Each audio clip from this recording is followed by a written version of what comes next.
A'udzubillahi minasyaitonirrajim. Bismillahirrahmanirrahim. Wala haula wala quwata illa billahil aliyul azim. Alhamdulillahirabbil alamin. Assalatu wassalamu ala asrofil anbiya'i wal mursalin wa ala alihi washabbihi ajmain. Rabbi shrah li sadri wa yassir li amri wahlul 'uqdatam min lisani yafqahu qawli waj'al li waziran min ahli. Assalamualaikum warahmatullahi wabarakatuh. Saya akan langsung saja ya mulai ya. Ini sebenarnya kajian hari ini terkait dengan pertanyaan ya. Hanya ya kita coba tadabbur saja. Ya. Jadi judul yang saya pilih adalah mencari pahala akhirat dengan mensyukuri kehidupan dunia gitu ya. Jadi tentu yang disebut mensyukuri itu berbeda dengan mencintai gitu ya. Mensyukuri ya semua yang Allah berikan dalam kehidupan dunia ini ya harus disyukuri gitu. Jadi tidak ada orang yang menempuh jalan agama kemudian wajib untuk sengsara, itu tidak ada gitu ya. Justru sebenarnya yang Allah inginkan kan bisa berbahagia di dunia ini ya, yaitu berbahagia ya tentu karena bisa menemukan makna, kemudian bisa mengerjakan sesuatu yang dia senangi, ya, yang dimudahkan baginya, dan dengan mengerjakan itu dia bisa bermanfaat bagi banyak orang gitu. Jadi prosesnya harus tidak tersiksa sebenarnya. Gitu ya. Nah tentu tadi tidak terikat ya, oleh dunia, artinya kalau ada ya disyukuri, kalau tidak ada ya nggak dipusingkan begitu ya. Jadi zuhudnya itu bukan dengan meninggalkan dunia, tapi tidak terikat. Jadi ketika sedang Allah berikan macam-macam kenikmatan, ya maka disyukuri sesuai batas yang Allah perkenankan. Ketika Allah cabut ya innalillahi gitu, bersabar ya, bahwa di balik musibah itu Allah hendak menggantikan sesuatu yang lebih baik gitu ya, karena ada yang menghalangi kita dengan pemberian tersebut. Dan biasanya musibah itu terjadi bukan hanya karena kesalahan yang disadari, tapi yang tidak disadari adalah ketika hal-hal yang sebelumnya baik kemudian masuk ke fase berikutnya. Allah menyuruh kita untuk move on gitu. Karena kan etape ya, ada track, ada tahap-tahap dalam perjalanan dunia. Kita berhenti dari satu oase kepada oase berikutnya gitu. Jadi memang kita harus seperti seorang musafir, berjalan di dunia, diberikan tempat yang nyaman ya, tapi kemudian itu hanya untuk mengumpulkan perbekalan. Selanjutnya Allah menyuruh kita untuk bergerak lagi, mencari karunia berikutnya gitu. Nah biasanya orang terikat bentuk, ketika sudah diberikan kenikmatan malas bergerak gitu. Nah ya alhamdulillah ketika orang diberikan macam-macam kenikmatan, diberikan macam-macam kelapangan, seringkali itu bentuk itu kemudian mengikat dia begitu ya. Sehingga dia berusaha untuk mengekalkannya. Jadi minggu lalu kita bahas itu hikmah dari buah khuldi, buah keabadian ya. Hikmah dari ijlun, menyembah anak sapi ya. Itu adalah berusaha untuk mengekalkan sebuah bentuk gitu yang menurut kita itu yang terbaik, padahal kita akan mengalami fase dari satu kematian kepada kematian yang lain. Jadi bentuk kehidupan kita dari kecil, remaja, dewasa awal dan seterusnya pun sebenarnya bentuk-bentuk kematian untuk kemudian hidup dalam sebuah format yang lebih baru, lebih lengkap, dan seterusnya. Sampai di ujungnya nanti semua yang kita sudah miliki pelan-pelan mulai akan tercerabut ya. Seiring dengan usia, fisik juga mulai melemah. Ya. Kemudian tadinya di rumah rame, lama-lama mulai sepi. Ya. Sudah mulai ditinggalkan orang-orang yang dicintai barangkali. Allah akan uji dengan kehilangan tadi. Harta, jiwa, buah-buahan ya.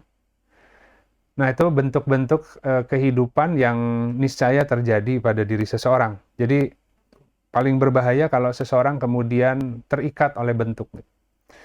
Jadi di sini yang disebut mensyukuri dunia adalah bukan mencintai. Kalau mencintai itu jadi lengket. Ya. Kalau mensyukuri ya kalau ada ya dinikmati gitu. Jadi tidak harus semua dibawa sulit ya. Bahkan kalau bisa masalah pun dinikmati ya, disyukuri lah gitu ya. Baik, kita akan coba tadabbur, mudah-mudahan pendek saja, sisanya kita bisa berdiskusi saja jika ada pertanyaan. Baik, kita buka dengan Quran Surat Az-Zariyat, Quran Surat 51, ayat 56 sampai 58. Jadi ini ditanyakan di pertanyaan kajian Rabu. Auzubillahi minasyaitonirrajim. Bismillahirrahmanirrahim. Dan tidaklah aku menciptakan jin dan manusia kecuali agar mereka menyembahku. Kemudian dilanjut dengan kalimat berikutnya, tidaklah aku menghendaki dari mereka rizki, dan tidak pula aku menghendaki agar mereka memberi aku makan. Sesungguhnya Allah, dialah yang maha pemberi rizki yang mempunyai kekuatan yang kokoh. Jadi, ya ada alasan, ada dasar dari penciptaan jin dan manusia, ya agar menyembah Allah gitu ya. Kita nggak bisa mengabdi kepada Allah kalau kita tidak benar dalam menyembahnya, ya, beribadah kepadanya gitu. Karena bentuk pengabdian itu akan alirkan dalam bentuk amal perbuatan gitu. Nah, sementara kita butuh diajarkan dulu. Bahkan perlu diungkapkan dulu siapa kita gitu kan, apa tugasnya kita, sehingga kita bisa mengabdi kepada Allah sesuai dengan posisi terbaik yang Allah telah ciptakan begitu ya. Nah, tapi seringkali orang tidak bisa mengabdi kepada Allah karena alih-alih hanya menyembah Allah semata, kemudian manusia melakukan penserikatan ya kepada berhala-berhala, khususnya kepada Tuhan yang disebut hawa nafsunya sendiri gitu. Jadi mengikuti kehendaknya sendiri gitu. Tapi alhamdulillah Allah Al-Qahar begitu ya. Maha menundukkan, maha mengalahkan ya. Maha mengarahkan ya. Al-Qahar Al-Jabr gitu ya. Sehingga Allah tidak membiarkan kita mengikuti hawa nafsu kita tanpa kemudian Allah koreksi ya. Ya tentu bentuk koreksinya ya itu bagian dari rahmatnya Allah. Bagi orang yang melaksanakan sholat, memohon ihdinas siratal mustaqim, maka bentuk pemaksaan Allah dalam mengkoreksi format gerak yang keliru itu akan lebih cepat, lebih keras gitu. Alhamdulillah tapi ya. Karena kalau tidak, orang tidak memohon, tidak meminta, nah atau sudah Allah berkali-kali tegur dan tahan, tapi terus-menerus ya memaksakan jalannya, maka bisa jadi Allah biarkan sehingga istidraj ya, dengan semua nikmat yang Allah berikan dia dibiarkan bermaksiat. Tapi pada akhirnya kan tidak ada yang, ya katakanlah kalau free will, kehendak bebas, tapi bukan artinya bebas konsekuensi gitu. Jadi kalau free will, kehendak bebas, terserah manusia, ya tidak ada konsekuensi di belakangnya. Tapi kalau ini seakan-akan ya dibiarkan, tapi di belakangnya ada konsekuensi yang harus dia berani menanggung. Nah makanya barang siapa yang beriman pada Allah dan hari akhirat gitu ya, yang utamanya, karena meyakini bahwa setelah kehidupan yang sekarang ada kehidupan yang berikutnya, di mana semua akan diminta pertanggungjawaban dan semua amal-amal yang kita kerjakan akan Allah sempurnakan. Gitu. Nah jadi di sini nanti kita akan lihat bahwa manusia tidak bisa mengabdi kepada Allah karena melakukan penyembahan kepada yang selain Allah juga. Gitu. Jadi nasihatnya itu, wasiatnya itu, kan syaitan juga mengaku sebagai seseorang yang memberi nasihat begitu ya, termasuk ya hawa nafsu ya kawannya lah begitu ya, sarananya untuk ditiup-tiup oleh syaitan karena hawa nafsunya punya kehendak ya, tertarik oleh sebuah syahwat ya. Kalau kita ibaratkan syahwat itu magnet, kemudian hati kita yang belum murni ini mudah sekali ketarik ya oleh perhiasan keindahan dunia. Maka syaitan tugasnya meniup-niupkan gitu dengan was-was itu sehingga dorongannya jadi seakan-akan lebih besar gitu ya, keinginannya untuk tidak sabar, ingin cepat gitu ya, makanya keterburu-buruan dari setan tuh begitu. Nah, tapi kalau orang yang sudah tadi tidak terikat, zuhud, dalam artian bukan meninggalkan dunia tapi tidak terikat, dia tahu batas-batas yang melanggar, mana batas yang masih dalam batas yang diperkenankan untuk kita menikmati gitu ya. Nah, itu penting sekali gitu. Jadi Allah tidak membuat hidup ini sulit ya. Kadang-kadang orang ketika belajar agama seringkali mempersulit hidupnya gitu karena terlalu takut gitu kan. Tapi kan takut itu karena ilmunya juga masih tadi ya, masih hitam putih gitu. Jadi kita pernah juga bahas antara yang halal dan haram itu jelas gitu. Di tengah-tengahnya ada syubhat. Jadi yang syubhat itu lebih banyak ya. Atau yang mutasyabihat ya, yang samar gitu. Jadi mereka ini yang samar-samar ini pasangannya bagi orang yang berilmu. Semakin berilmu, semakin dia tidak akan membaca gelar yang Allah berikan dalam kehidupan ini hitam putih. Gitu ya. Banyak gradasi, banyak situasi dan kondisi yang kemudian membuat seseorang harus secara bertahap memilih bentuk dalam kehidupannya, meskipun belum ideal tapi bertahap hijrah kepada yang lebih baik gitu. Dan Allah tentu maha bijaksana gitu ya, tidak akan kemudian menghukumi karena orang belum mampu untuk sempurna. Tapi di area abu-abu tadi ya, kita sebagai orang muhajirin lah ya, yang berjuang untuk hijrah menuju Allah, ya itu tadi berubah dari satu kehidupan kepada kehidupan berikutnya yang semoga semakin sempurna. Sempurna itu artinya semakin mengenal Allah gitu ya. Semakin mengerti gitu ya. Tidak terhijab oleh al-haq yang ada di balik segala sesuatu, di balik fenomena gitu. Nah, jadi tadi nanti insya Allah ini ada skemanya, kita akan coba lihat gitu ya. Jadi manusia dan jin itu memang untuk menyembah Allah agar bisa mengabdi. Artinya ada urusan. Ya, artinya mengabdi kepada Allah itu melalui melaksanakan sebuah urusan, mewakili Allah dalam menegakkan urusan itu gitu. Bukan Allah perlu bantuan, tapi manusia butuh Allah, butuh diberi ruang untuk berpartisipasi menolong agama agar Allah tolong. Kalau tidak amanah, ya Allah ganti dengan orang lain gitu kan. Dan kalau nggak ada orang, ya Allah sendiri yang akan melaksanakan urusan itu. Jadi semua yang menjadi urusan Allah, ketetapannya pasti terjadi gitu. Nah, persoalan sebabnya, bagaimana urusan itu bisa tegak, Allah kasih menjadi peluang ya, bagi hamba-hamba yang ingin berbakti kepadanya. Al-abror ya.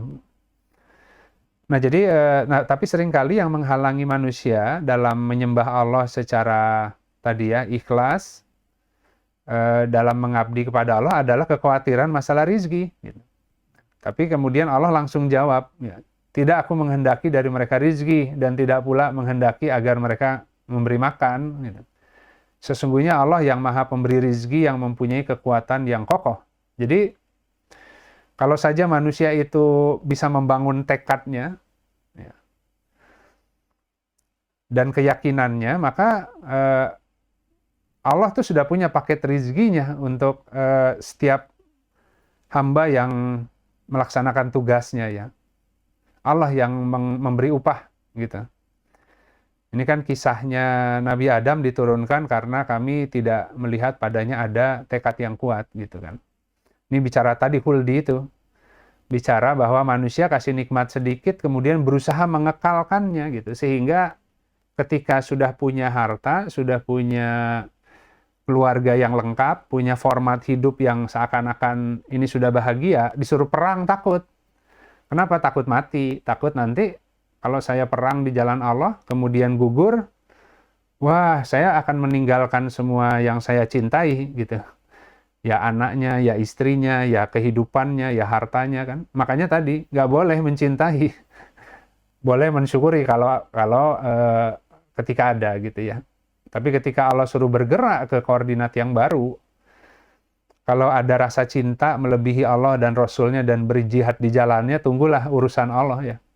Allah yang akan menggelar gitu. Jadi manusia seringkali menjadi tersiksa tuh, karena Allah menghendaki dia kebaikan, sehingga karena orang yang nggak mau bergerak, diam di sebuah oase, sebuah titik transit terlalu lama, ya sudah Allah harus bongkar bentuk yang mengikat dia, kemudian dia diperjalankan lagi, baik secara sukarela ataupun terpaksa.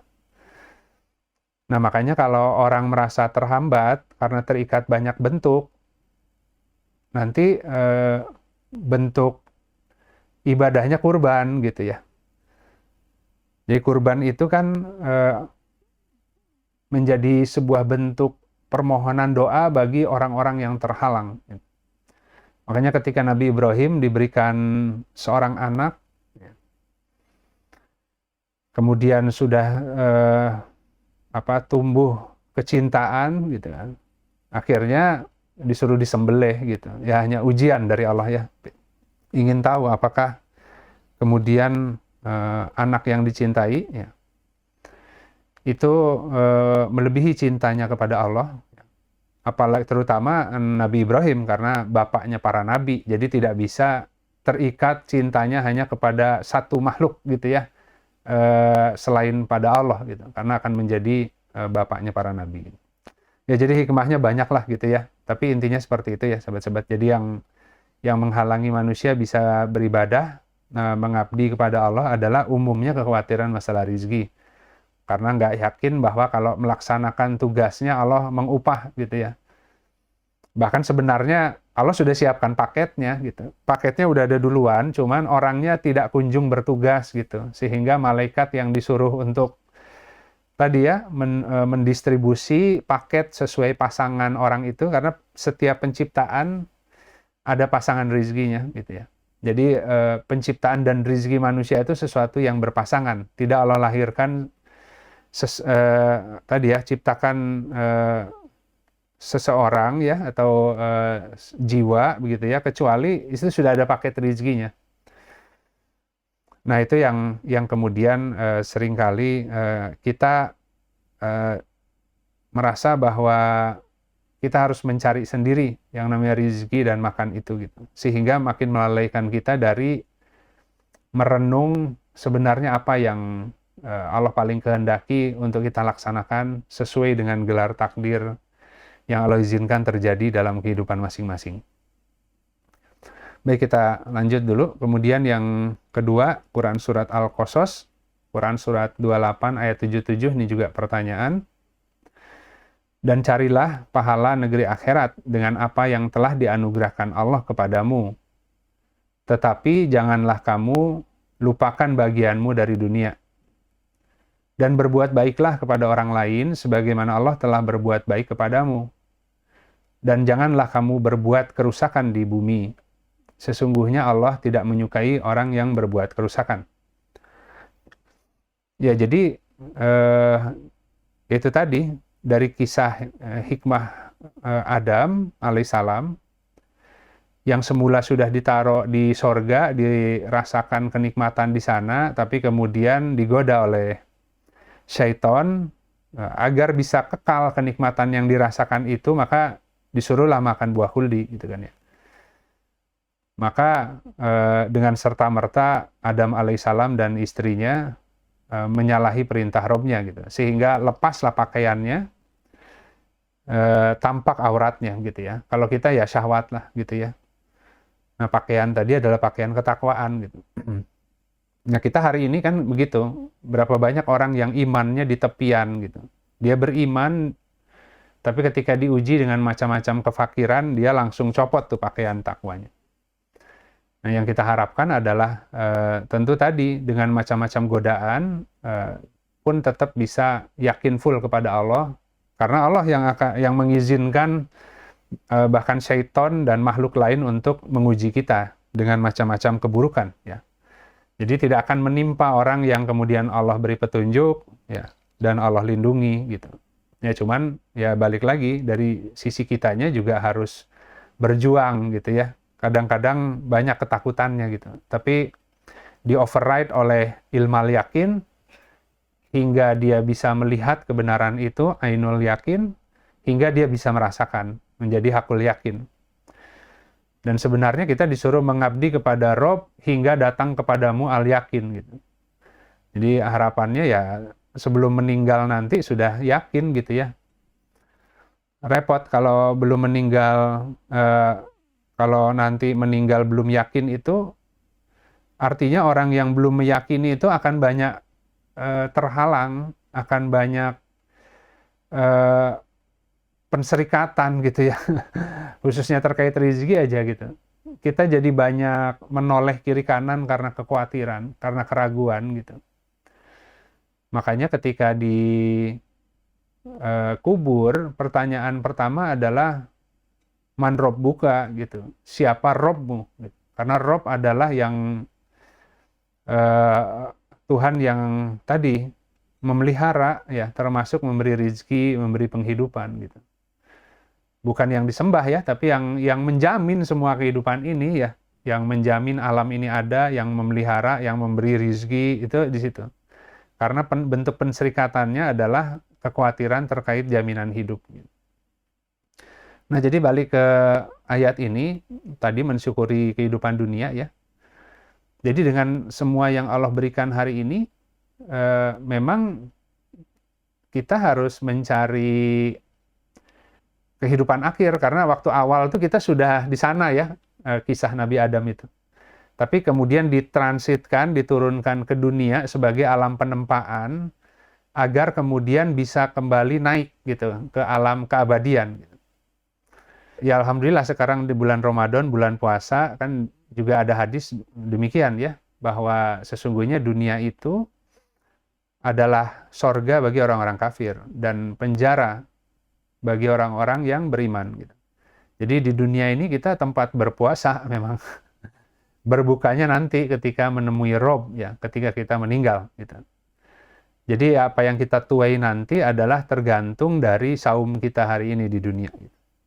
Tentu saum kan tidak menahan makan sepanjang 24 jam. Jadi saum kita itu ya dari fajar hingga maghrib itu berpuasa ya. Setelah maghrib kita berbuka gitu. Nah, jadi memang seperti itu di dunia itu. Dan juga kualitas malamnya itu juga tergantung dari kualitas puasa dan bukanya gitu ya. Ya kalau dalam menjalankan puasanya bisa bersabar, bisa menikmati semua laparnya, kesendiriannya ya. Semoga malam hari banyak penghiburan ya, banyak nikmat yang Allah berikan ya. Sehingga banyak anugerahnya gitu di malam hari itu gitu ya. Tapi kan kalau siang harinya tidak dikelola dengan baik, bukanya tidak dikelola dengan baik, ya malam harinya nggak bisa ditegakkan juga gitu. Jadi balas dendam, makannya kebanyakan gitu ya. Nah, kita harus mencari pola makan yang paling pas. Ketika buka misalkan apa nih yang bukanya, ya mungkin menurut kita itu sudah jadi tradisi ya, tapi kita harus coba. Ketika buka puasa, takjil dulu, takjilnya apa, berapa banyak, setelah itu sholat dulu, maghrib misalkan ya, setelah itu makannya berapa banyak, jenisnya apa, ya. Dilihat tuh nanti malamnya seperti apa rasanya gitu, termasuk aktivitas siang ya. Nah, setiap hari kan kita uji coba, ada yang salah makan, ada kebanyakan makan, kalau buka di luar tuh sering kayak gitu. Ada acara buka bersama, tiba-tiba aduh tadi kebanyakan lah, tadi apalah dan sebagainya gitu ya. Kita harus belajar untuk mengkonsumsi yang halal tapi sesuai kadar yang tepat gitu, sehingga memilih yang toyib kan. Kalau enggak kualitas malamnya nggak bisa tegak gitu. Nah jadi seperti itu ya, bahwa ketika orang diturunkan di bumi ini, dia dalam posisi sedang berjuang mencari jalan kembali naik gitu. Nah tentu tadi, apakah kemudian untuk kembali naik kepada Allah harus dengan tersiksa zuhud dalam artian meninggalkan dunia gitu? Enggak gitu. Ya justru kembali ke Allah dalam kondisi ya mensyukuri, dalam kondisi yang nikmat gitu ya. Jadi kalau hidup penuh keluhan atau kemudian meninggalkan banyak perhiasan yang Allah perkenankan bagi mukmin itu gitu. Tidak semuanya harus ditinggalkan gitu. Jadi kehidupan itu ya proporsional saja gitu.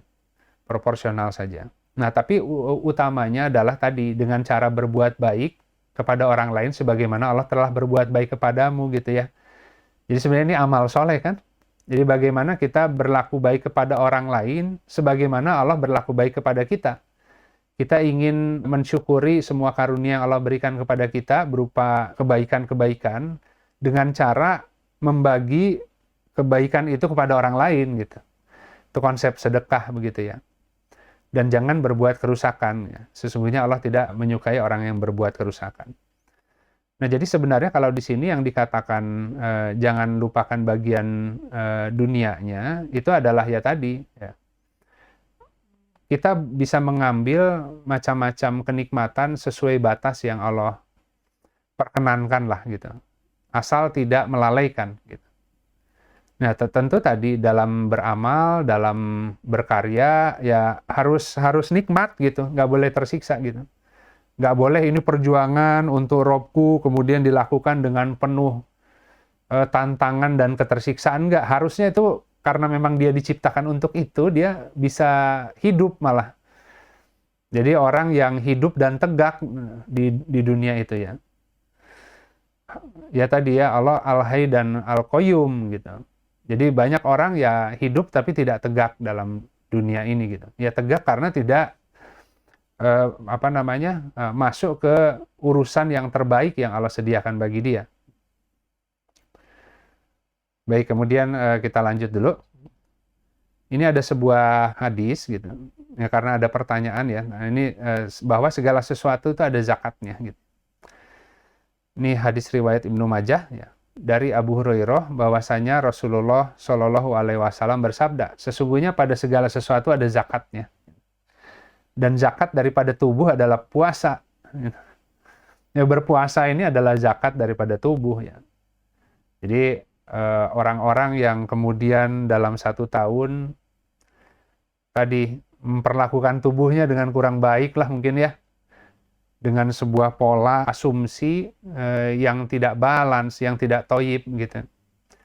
Ya, kemudian ya pola makan kita, baik itu jenis makanannya ataupun jumlahnya, kan kita mengikuti mata, mengikuti nafsu gitu ya.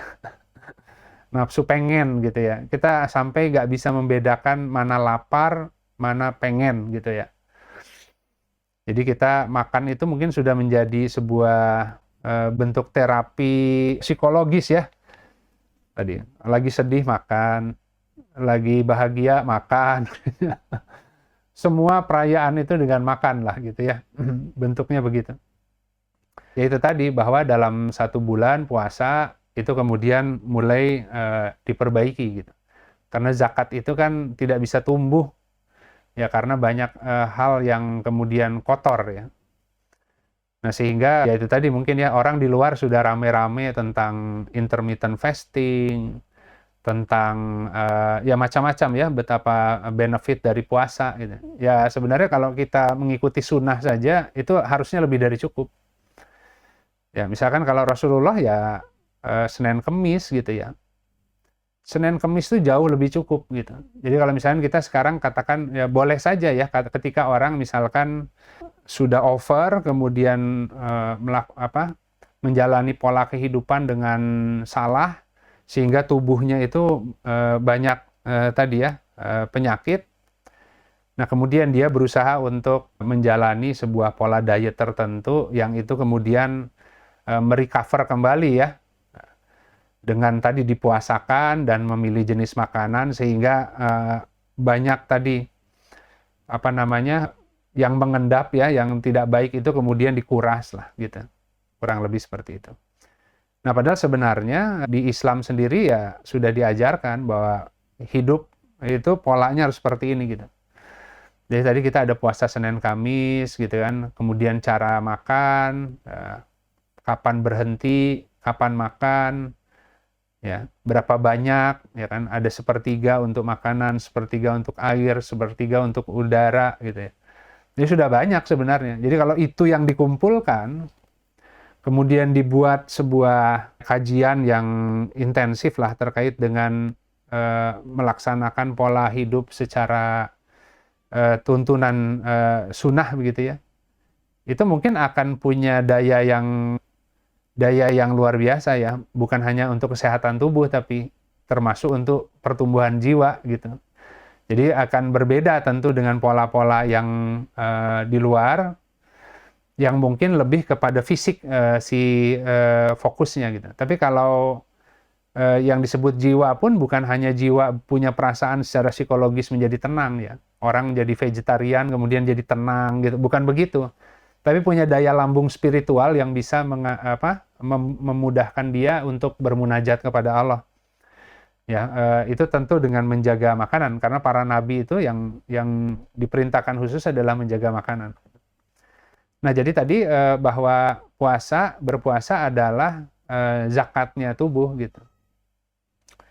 Ya tentu kembali lagi dalam bulan puasa, selain hanya menahan lapar dan haus, include semua amalannya ya, dalam saum itu.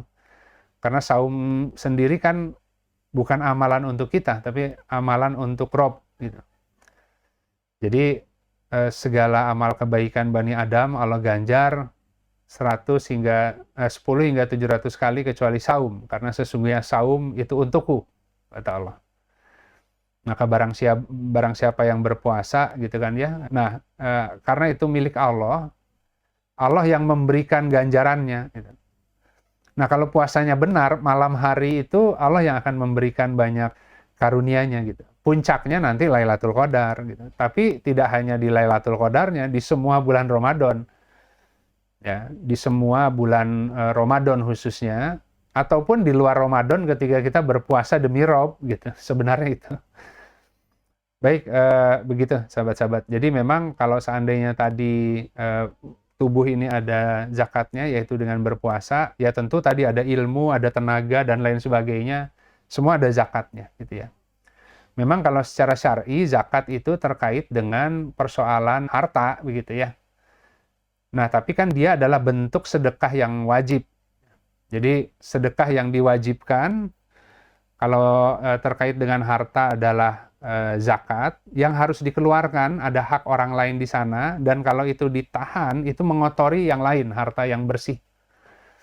Itu sama kalau ilmunya nggak ada yang sharing, maka ilmunya itu nanti akan mengotori ilmu yang lain yang ada dalam dirinya gitu. Nah, seringkali ketika kita memahami sebuah konstruksi pengetahuan lah ya, nah, kita belajar, kita mohon pada Allah, dan ketika kita menyedekahkan dengan menyampaikan kepada orang lain, seringkali Allah berikan tambahan pengetahuan ketika menerangkan. Saya paling sering begitu kalau kajian Rabu itu. Jadi menyiapkan itu sesuai dengan situasi kondisi ya. Kadang bisa persiapannya mateng, kadang nggak sempat nyiapin, ya hanya ngambil ayat saja sesuai pertanyaan. Tapi kemudian ketika menggelar kajian Rabu, mohon kepada Allah gitu. Bagaimana kemudian keluarnya pengetahuan itu dari hasil bacaan saya yang terbatas. Nah, seringkali yang keluarnya itu tiba-tiba saya sendiri jadi kayak orang yang belajar gitu. Wah, ternyata kalau kita punya ilmu pun, ketika kita menyedekahkan dengan cara katakan sharing, itu ternyata Allah banyak ajari, dan tiba-tiba kok yang keluar itu banyak lebih lengkap dari yang tadi dibayangkan ketika persiapan gitu. Bahkan kadang-kadang kalau orang terlalu menggandalkan persiapan, katanya menghilangkan pengaliran gitu. Jadi ya tengah-tengah gitu ya. Kadang-kadang persiapannya terbatas, tapi kemudian dia mengalirkan karena mohon kepada Allah kan. Di awal sudah berdoa dulu kan, Robbi shrah li sodri wa yassir li amri gitu ya. Nah, seringkali kemudian ilmu yang tadinya mungkin belum paham betul, ketika menyampaikan jadi paham gitu. Sehingga ketika dikembalikan lagi dalam dirinya, itu memperbaiki konstruksinya yang tadi barangkali ada hal-hal yang belum sempurna gitu. Tapi kalau ilmunya ditahan sendiri, dia meyakini bahwa hasil bacaannya dia itu sudah benar gitu, dan dia pertahankan gitu ya. Tapi yang terbangun akhirnya merasa sudah paling ngerti, kemudian ketika ada yang berbeda pendapat, dia sangat yakin dengan apa yang sudah dia kuasai gitu. Belum tentu begitu. Gitu. Justru ketika kita tadi mengeluarkan zakatnya, Allah akan bersihkan ilmunya yang salah itu, diganti dengan yang lebih baik. Makanya ada hadis yang barang siapa menyampaikan yang dia ketahui, maka Allah ajarkan yang dia tidak ketahui. Ya itu tadi tubuh, itu ada ilmu, ya tenaga dan sebagainya, pasti sama, pasti konsisten pasti. Jadi kalau tadi yang minimal yang harus dia keluarkan, itu disebutnya istilahnya zakat. Gitu. Tapi kalau kemudian dia sudah memenuhi yang minimal, kemudian dia terus ingin berlaku baik, ya, dengan men-share, menginfakkan sebagian rizki yang telah Allah berikan, ya, maka itu yang disebut infak, ya. Jadi yang tadi wajib, yang ini sukarela, gitu. Dan ini akan terus melebarkan kalau yang sukarela itu kan, kapasitas akan terus ditambah. Tapi kalau yang tadi yang bersih, yang wajib, mau itu tenaga, mau itu ilmu, mau itu tubuh, itu untuk memastikan tidak sakit gitu. Ada pengaliran yang baik sehingga jangan sampai ada yang mengendap. Ya mau tubuh, mau ilmu, mau tenaga, apapun itu gitu. Ya, misalnya contoh ada orang dikasih keahlian untuk mijit gitu ya. Ketika dia tidak melakukan itu, dia balik ke dirinya jadi sakit gitu ya. Tapi ketika dia menyalurkan, ya, maka tubuhnya tetap sehat. Tapi kalau kemudian dia konsisten di sana, mensyukuri kemampuan itu, jadi sumber kasab yang bisa melebarkan rezekinya, memberi manfaat bagi banyak orang. Tapi kalau dikasih kemampuan, mikirnya langsung, ngapain mijit nggak dibayar, pasti sakit. Gitu. Makanya kalau orang dikasih kemampuan mijit, ya mau anak, mau nanti saudara atau siapa yang kira-kira butuh karena punya kemampuan, ya dia dengan sukarela bantu orang ya. Nah seringkali ketika orang mengeluarkan kemampuan yang Allah berikan itu, tiba-tiba banyak orang yang butuh, akhirnya dikenal bahwa dia adalah orang yang bisa mijit dengan baik lah gitu ya. Akhirnya mulai terbuka rezekinya gitu. Tapi dia harus ngeluarin zakatnya dulu gitu. Kira-kira seperti itu.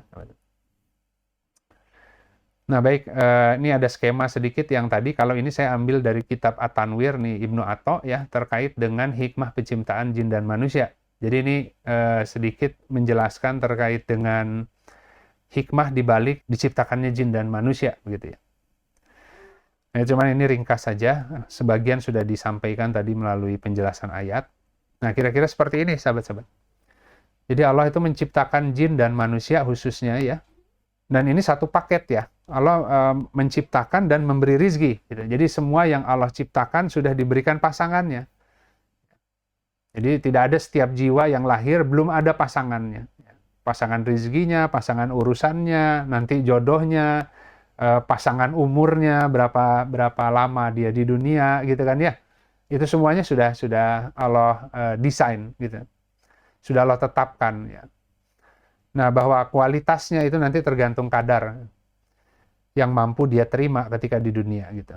Kalau dia bisa memperoleh potensi yang terbaiknya, maka akan terbuka semua tuh yang sudah Allah sediakan bagi dia. Tapi kalau tidak, meskipun Allah sudah membuat master plan gitu ya, tapi yang terwujud adalah sesuai dengan kapasitas atau kesanggupannya dirinya. Gitu. Allah yang mengukur.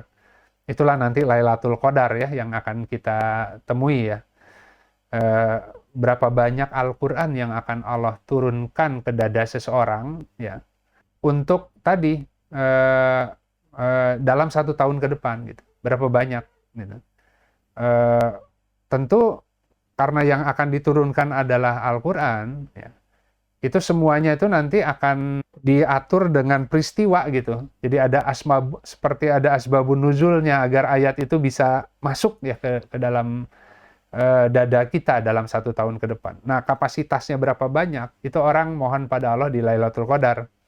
Mengosongkan rumahnya dari yang selain Allah, tidak minta apa-apa, ya hanya minta maaf saja kepada Allah. Karena kita tadi ya, banyak kelemahan dalam melakukan amalan-amalan di tahun ini gitu ya. Nah, semoga Allah menghapuskan itu semua. Allah yang Maha tahu bahwa manusia itu memang sesuai keterbatasannya. Nah, kemudian kita menyerahkan ke Allah sesuai dengan kehendaknya apa yang akan diberikan yang terbaik bagi kita malam itu. Gitu. Nah, Allah bisa luaskan dadanya sehingga daya tampungnya bisa lebih banyak, begitu ya. Itu rahasia Allah nanti kalau dimaafkan.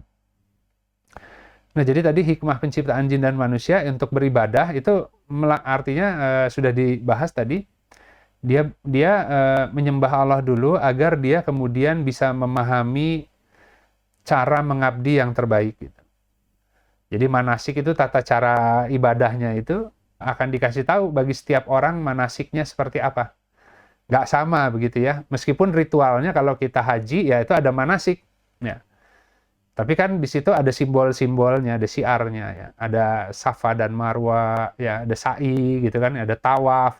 Tapi bentuk tawaf, bentuk sa'i, bentuk ya semua lah ya, bentuk syiar-syiar yang di sana. Itu ketika diterapkan dalam kehidupan masing-masing kan bentuk sa'i orang yang satu dengan yang lain tuh beda gitu. Bentuk tawaf yang harus ditafakuri dalam kehidupan beda karena settingnya kan beda gitu. Nah, jadi kalau tadi sa'i itu kan bentuk tawaf yang horizontal, kalau ada yang tawaf yang vertikal gitu ya. Jadi tadi untuk beribadah diciptakannya, ya. Kemudian melaksanakan urusan yang ada dari Rob. Gitu. Kemudian dikasih paket rizkinya. Ya. Jadi paket dan rizki yang Allah kasih itu pasangan untuk beribadah. Ya. Jadi Allah jamin rizkinya kalau orang itu mau beribadah. Beribadah itu tadi mengabdi kepada Allah, melaksanakan apa yang menjadi urusannya.